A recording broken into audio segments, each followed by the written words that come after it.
sitting on my doorstep, the people's passing by. They're coming back from getting wrecked. Everybody's high.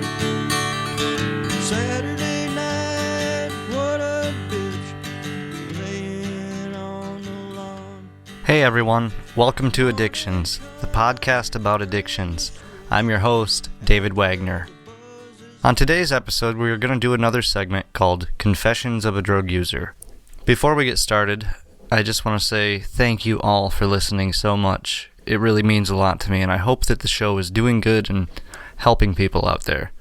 If you have any suggestions, feel free to contact us via Facebook or the Addictions webpage at addictionspodcast.wordpress.com. Also, really quick before we get started, if you are a iTunes listener, shoot us a review. Reviews in iTunes really help put our show up front. So if you could shoot us a review, that would be great, and I would be incredibly thankful. On this episode, we talk with a woman from New York named Tina. One thing I want to mention before we start today's show is that this episode may contain triggers which can cause recovering addicts to relapse. So if you are sensitive to triggers, you may want to skip over this episode. On with the show. Hi, David. Hey, Tina. How's it going? Not too bad. Let's start right from the beginning again. I started young. I started drinking. I would steal alcohol from my grandparents. You know, their bar, my father's bar. Then eventually, I think I found pot in my father's little tool room. It was right behind the bar, and I think I found weed. And that's like a big thing with my family. They don't want to admit that really my father probably started me off, but it wasn't his fault. It was always something I always had the behaviors, you know. I mean, I was being abused. Like I said in the previous conversation, I'd been abused sexually, physically.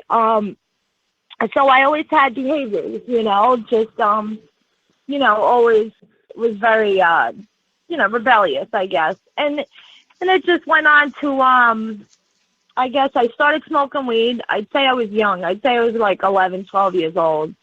And then it went on to like a couple of years later, I'm in high school and we're all smoking weed all day. And when I started, I always started and I went really hard. I went really hard with everything I did. Yeah. So I dropped out early. I lived on my own since I'm like 15 years old. Yeah, because the way I looked at it is if I didn't live there, they couldn't tell me about what I was doing. Yeah. And basically worked for me. But you also bring yourself so far away from the family that it's hard to get back, Yeah, I definitely know what you mean. Yeah, so around 16, I'd say I started doing coke. And because I lived on my own, I remember all my friends going home. And then there was I didn't have to go home. There was no going home. I was home, So yeah, exactly. I just ended up hanging out with my brother was, I put it before, I usually put it because I can't really say it on air. Yeah. My brother was the president of a very notorious motorcycle club. Yeah. So those friends and him and everybody partied. That's what they did. That's what, my mother was an addict. She's kind of like, I don't know, she's funny. Like she did coke, she drank a lot when we were young. She partied when we were young. My mother was very young when she had us. So she was still partying. And I always say me and my mother grew up together. Because she was so young, she wanted to still party. She didn't want to have, I'm sure she loved us, don't get me wrong, and we were fed, and, but it exposed us to a lot of things, Yeah, so I don't think that's all that uncommon with young parents, especially now. It really isn't, because I was a young mother too, Yeah. So, all right, so I'd say the coke started at 16, and like I said with the weed, when I started it, I went crazy with it. I don't know any easy medium. I never went through that whole social using thing. I don't know what that means. Yeah. You know, everybody's like, oh, well, that's when it was social. I don't know what you're talking about when you say that, because it was never social with me. You know, like Yeah. I just went crazy. And then I believe a girl from my job, she introduced me to crack. Now, I always had this thing with crack that I always stopped it before it got really out of control because it scared the shit out of me. You know, I knew what a crackhead was, and I didn't want to be one. Yeah. You know, meanwhile, back at the ranch, right? Yeah. So, what happened? Oh, okay. So, now I didn't really mess with. I mean, I always like partied. You know, like I always partied. I had a job. I got a job early. I had a career basically, which was waitressing, which is no career really, but you know, that's a pretty decent job when you're a single female, you know? Mm-hmm. And then I guess I got pregnant with my daughter at 19. Now, when I got pregnant with my daughter, well, before I got pregnant with my daughter, I was arrested. My first arrest was a pretty serious one. Yeah. I'd rather not put out on air what that was. Yeah, but that's fine. I ended up doing pretty decent prison time. But because of my brother, who he was, and who his friends were, I was bailed out. I never even touched county, you know. Yeah. And I was bailed out, and I got to fight my case from the street, which, you know, I was pregnant with my daughter. I got pregnant with my daughter, and then when I gave birth to her, I went in for about a year and a half. When I came home, because I had her, I got clean. You know, I was clean. Yeah. You know, I mean, I can't say I was clean the whole time I was in prison, you know, but it's a different story when you're locked up. Yeah. You know, I understand. So when I got home, I stayed clean. I became a drug abuse counselor, and I was clean for, I mean, with the occasional joint, you know, here and there. My life was pretty manageable. You know, I had a beautiful co-op. I did property management. I took care of my kid. Things were going good. Yeah, things were going really good. And what happened is I got engaged. I got pregnant again, and while I was pregnant, my brother died. And, you know, this was a pivotal moment in my life. My brother was my whole entire life. Like, my brother was my best friend. He raised me. Like, I mean, we were inseparable. He taught me everything, moral compass, you know, which I always basically maintain. You know, you let go of it at the end of your addiction, but there was certain things like, you know, when you're a friend, you're a friend. Yeah, you're loyal. These things come along with motorcycle gangs, you know. Sounds like you looked up to him. Yeah, very much so. And when he died, I went through a really bad depression. But not only did he die, I came home from burying him, and my fiance at the time was having sex with the neighbor. Oh, great. So I packed everything up, and I was pregnant. I was about 5.5 months pregnant. And very early on, I gave birth to my youngest daughter, and 2.5 months later, she passed away. So within that moment was just, everything went to the wayside. I basically, like, went full tilt boogie, like full fucking balls to the wall. I remember I used to keep $100 in my glove compartment for just in case, and I decided it was just in case, you know. And it wasn't just in case I wanted to get high. It was just in case I needed something, like on the side of a highway. But at this point, you know, it was like, this is do or die situation. And I went crazy. I didn't buy one bag. I didn't know. I had like a very, very, like, very short-lived bout with heroin at the end of my addiction. Yeah. Like, before I got clean, like maybe a couple months. And like, I remember that scaring the shit out of me too. That was a big thing. That's a big reason I got clean. And but at this point, then when I went, at this point, I could give a shit. Yeah. I had my 7-year-old, and I usually waited till she went to sleep. I didn't expose my daughter to drugs. I just never did that. And then when I woke up one morning, I was on the bathroom floor, and I must have went out on the bathroom floor, and I said to myself, what if she would have got up to go to the bathroom? And I called my family, and I said, you got to come get her. She can't see what's going on here. Yeah. And because they knew I was out of control. They, you know, it was no secret. I was a pretty honest person. I'm a pretty honest person. Like, I'm the type of person, my mother would call me, she'd be like, what are you doing? I'd be like, I'm smoking crack.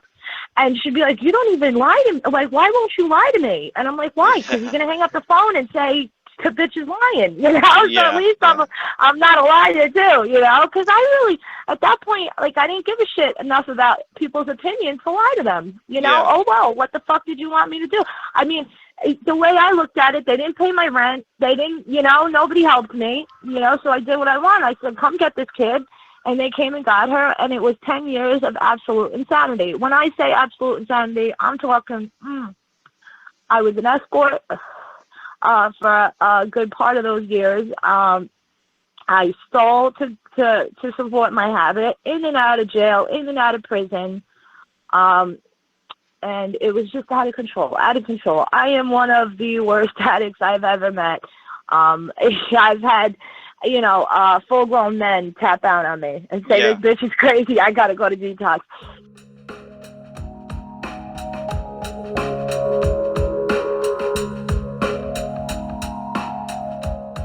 And I got an abscess on my arm, and I did go to the hospital, and I got it lanced at the hospital. And what happened was I remember opening the pills of the antibiotics, and they fell all over my car, and I was like, oh, well, you know, like, they didn't get me high. Deal. What was I really worried about that for, you know? So a couple months later, I start getting these headaches, and when I say headaches, I'm talking like, take your worst headache and multiply it by 1,000, and you're still not coming close to this thing.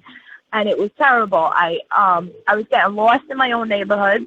I was driving to the same methadone clinic for 2 years. I couldn't remember how to get there, you know, and I was the person that drove most of the time. So what finally happened was one morning I'm driving to the methadone clinic, and I turned to my ex-boyfriend at the time, and I said, you know, which way do I turn? He said, what are you talking about? Which way do you turn? You come here every morning. Yeah, he's like, so that's it. He goes, we need to go to the hospital. You're having some at major at this point, issues. I'm just like, major memory issues. Like calling him the wrong name. We had been together for 6 years. Wow. You know, like getting lost around the block from my house. You know, I couldn't sleep at night because my head I was in so much pain. I was eating Advil, like it was going out of style. And he was just like, listen, Tina, this is out of control. And so finally I went to the hospital. What it was is there was so much fluid in my head that it pushed my brain over.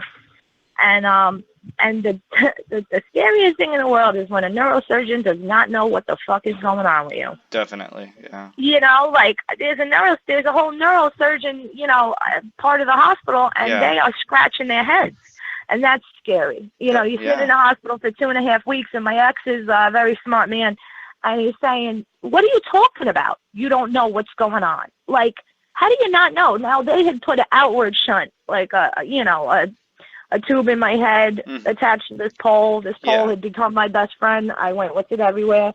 And then finally they conferred with Yale Hospital in Connecticut, because I'm a New Yorker, but I was in Connecticut at the time. Yeah. And I bounced around a lot. And Yale Hospital, which is no Pooput Hospital, which is a big, you know, it's Yale.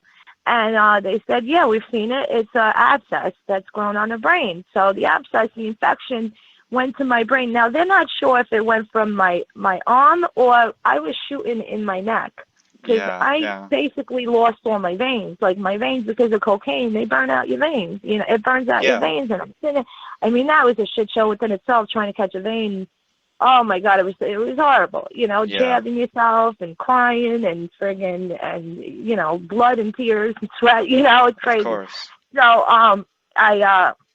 I turned around and they transferred me to Yale Hospital.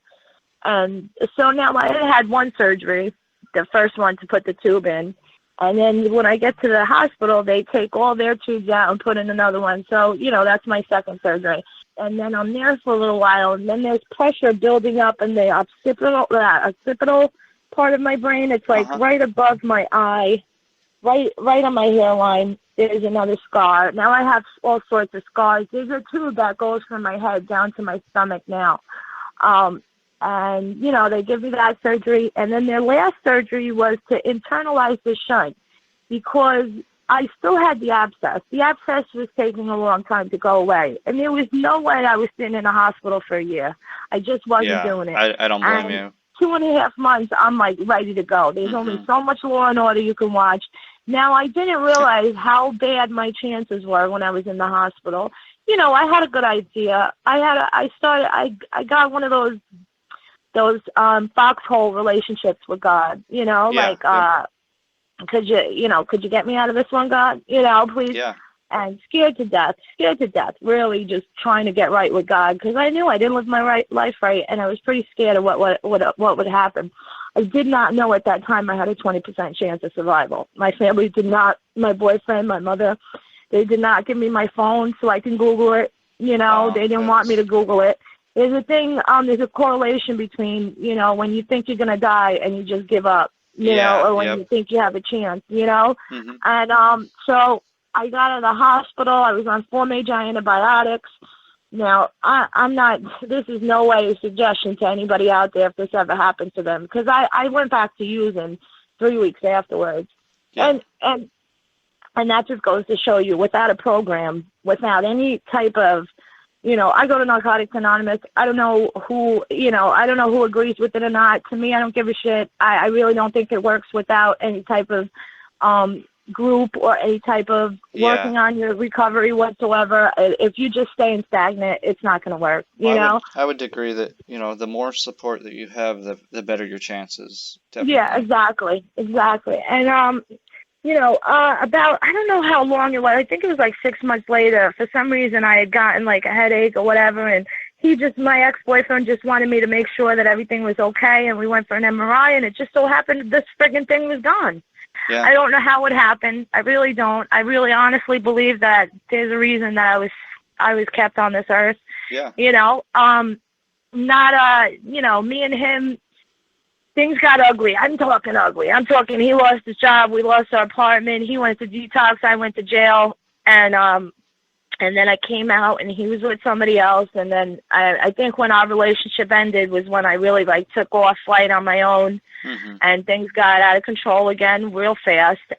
You know, I bounced in and out of programs. And then I went to stay with a friend, did not know he was smoking crack like a bat out of hell. Yeah. And I got to his house, and when I say smoking crack, I've never seen anything like it in my life, and I've gotten high with the best of them. And so I was there from December 23rd to January 16th, and I did not, I mean, I might have fell asleep with the crack stem in my hand, but just woke up right to the same thing, and I stroked out, broke my nose on the floor. I like tripped because I freaking dropped a glass of Pepsi out on the floor, and I like slipped when I stroked, and I bashed my face on the floor. Ouch. Broke my nose.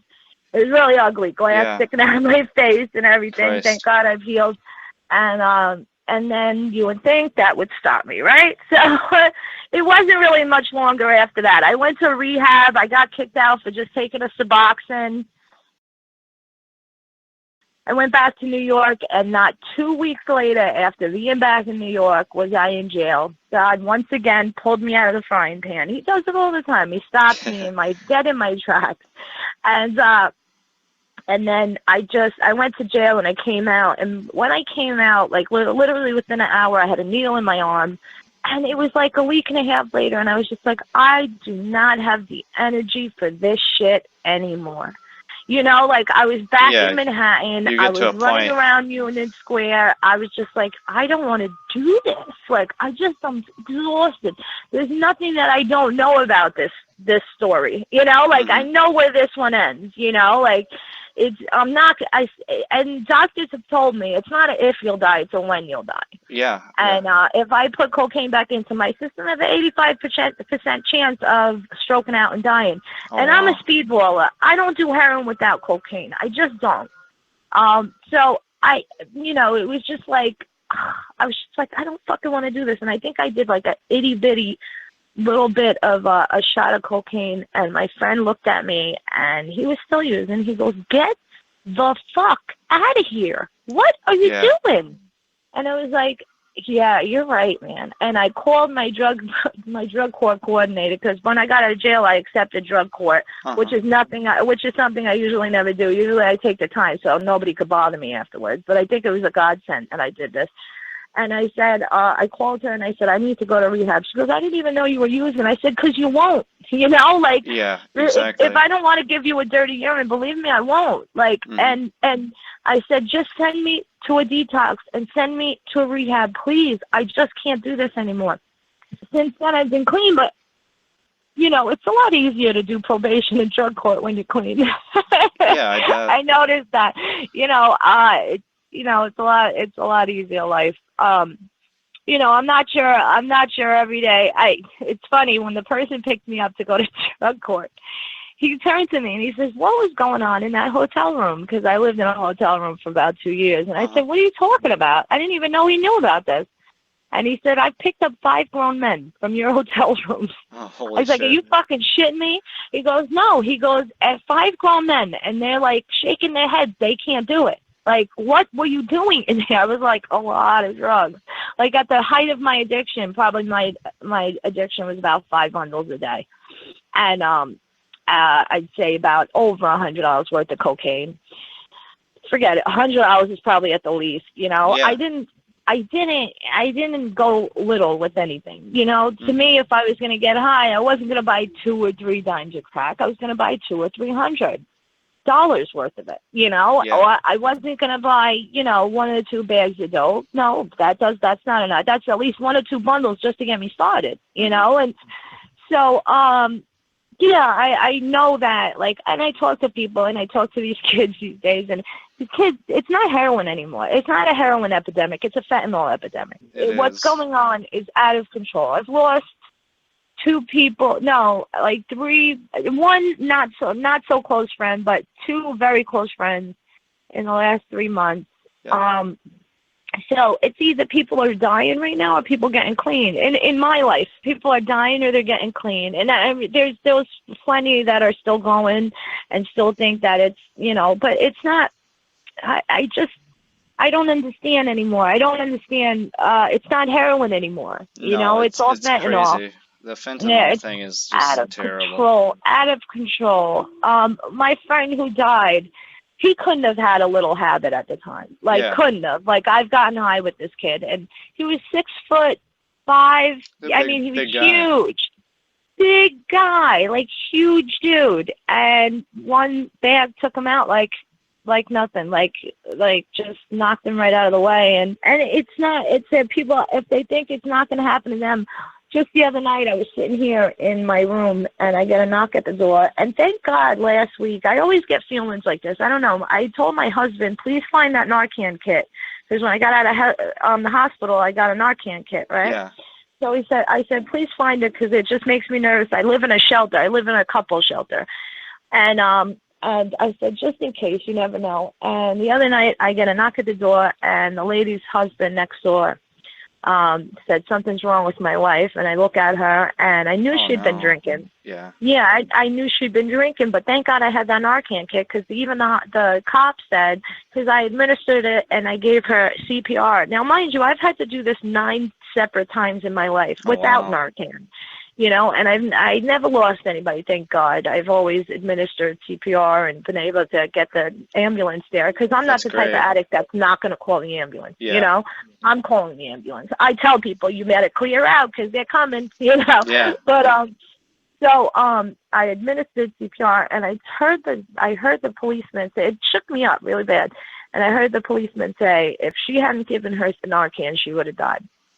Yeah. So thank God, but it's not getting any better. They're giving out Narcan, and it's funny to me, like they don't give out EpiPens, but they'll give out Narcan.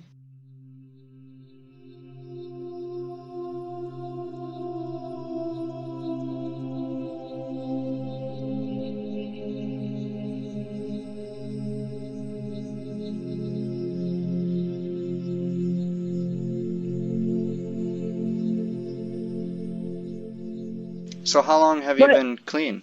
I've been clean. Actually, I just made 90 days on the 3rd. Oh, that's awesome. That's really good. Yeah, it's early on, but there's something in me this time that like I just don't have it. Like using is always an option. Yeah. You know, using is always an option. Everybody says there's There's no reason to use. Listen, I used to find reasons if the weather changed that Yeah. I use. I just don't find a good enough reason. I've anymore. made so many excuses over the years when I look back, Yeah. you know. Oh, it's so crazy. It's so crazy, but It's so easy to I'm fall into. exhausted. I'm just so exhausted. I just don't have it in me. And I know how that story ends. I know how it goes. I Yeah. know that I have tried. I never understood that word surrender.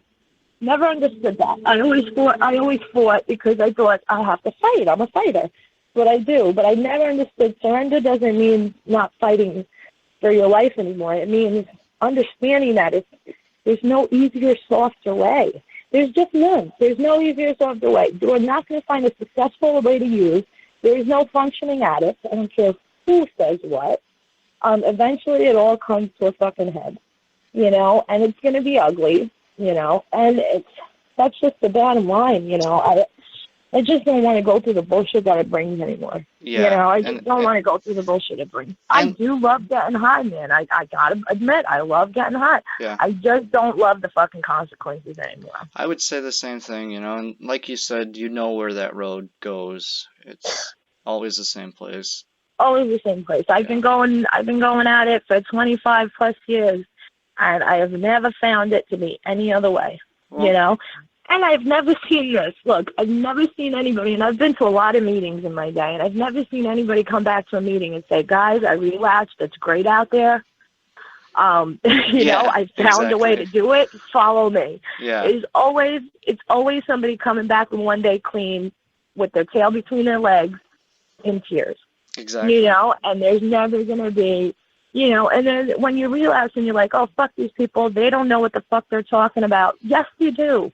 Yes, the fuck they do. Yeah. They know exactly what they're talking about, and I promise you, if you're lucky enough to be able to come back and raise your hand and say you got one day clean, you're not going to come back smiling, talking about that was great, guys. I'm going to show you the best way to do this. Yeah, that was so worth it's just not, it's so worth it. That was awesome. I did not lose my whole, my kids, my apartment. I'm not homeless. It's just not going to happen. So, if I had to tell anybody anything, I'd tell them that while you have a chance, because life isn't guaranteed. Yeah. It's not guaranteed. And the help isn't always going to be there. No, it's not, especially with the way things are looking now. Yeah. Anything could happen at this point. Yeah. At this point, it could go either way. It's just it's looking like they're going to close a lot of programs. Yeah, I don't know. If you have the opportunity to go to a program, go to it. I mean, what's the worst that can happen? You Exactly. get clean for a month. What do you have to lose? Yeah.